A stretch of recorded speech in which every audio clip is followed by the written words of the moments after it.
ಪವಾರ್ ಅವರು ಅಂಥ ವ್ಯಕ್ತಿತ್ವಗಳವರ ಅಂಥ ವ್ಯಕ್ತಿತ್ವಗಳು ಅದನ್ನು ಇದು ಪ್ರಶ್ನಾರ್ಹ ಅದು. ಅದ್ರ ಜೊತೆಗೆ ಇದು ನಮ್ಮ ಶ್ರೀಕಾಂತ್ ಶಿಂದೆ ಅನ್ನುವಂಥವ್ರು, ಇವರು ಆ ಪ್ರಮಾಣದ ಆ ಮಟ್ಟದ ಇವರು ಕನ್ವಿನ್ಸೇಬಲ್ ವ್ಯಕ್ತಿನ ಅನ್ನೋದರ ಇವತ್ತು ನಾವು ವಿಚಾರ ಮಾಡಬೇಕಾಗ್ಯದ. ಈ ತಂಡಗಳ ನಾಯಕರು ಎಲ್ಲೋ ಇಲ್ಲೇ ಪಾರ್ಲಿಮೆಂಟ್ದೊಂದಿಷ್ಟು ಮಾತಾಡಿರ್ಬೋದು, ಒಳ್ಳೆಯ ವಿಚಾರವನ್ನು ಪ್ರತಿಪಾದನೆ ಮಾಡಲಿಕ್ಕೆ ಪ್ರಯತ್ನ ಮಾಡಿರ್ಬೋದು, ಆದರೆ ಜಗದ ಶ್ರೇಷ್ಠ ನಾಯಕರಿಗೆ ಅಲ್ಲಿ ಜನರಿಗೆ ಕನ್ವಿನ್ಸ್ ಮಾಡ್ತಾರೆ ಅನ್ನುವಂಥ ಸಂಶಯ ಅದ.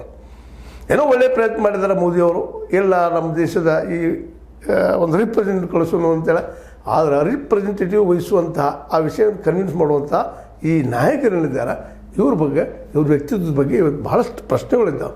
ಇವರು ಎಷ್ಟರ ಮಟ್ಟಿಗೆ ಜಗದ ನಾಯಕರನ್ನ ಒಂದು ರೀತಿಯ ತಮ್ಮ ಒಂದು ಪ್ರಬುದ್ಧ ಒಂದು ಏನಪ್ಪ ಅಂದ್ರೆ ವ್ಯಕ್ತಿತ್ವದಿಂದ, ಪ್ರಬುದ್ಧ ವಾಗ್ಝರಿಯಿಂದ, ಪ್ರಬುದ್ಧ ಜ್ಞಾನದಿಂದ ಇವನ್ನೆಲ್ಲರೂ ಕೈಲಿ ಹಿಡ್ಕೊಳ್ತಾರಂತಲ್ಲ. ಬರೀ ಜ್ಞಾನದಿಂದ ಅಷ್ಟೇ ಅಲ್ಲ, ಅಲ್ಲೊಂದು ದೊಡ್ಡ ವ್ಯಕ್ತಿತ್ವ ಬೇಕಾಗದ ಆಲದ ಮರದಂಥ ವ್ಯಕ್ತಿತ್ವ ವಾಜಪೇಯಿ ಅವರಲ್ಲಿತ್ತು. ಅದು ಹೇಳಿದ್ದೆ ನಿಮಗೆ, ಚಂದ್ರಶೇಖರ್ ಅವರಲ್ಲಿತ್ತಂಥ ವ್ಯಕ್ತಿತ್ವ.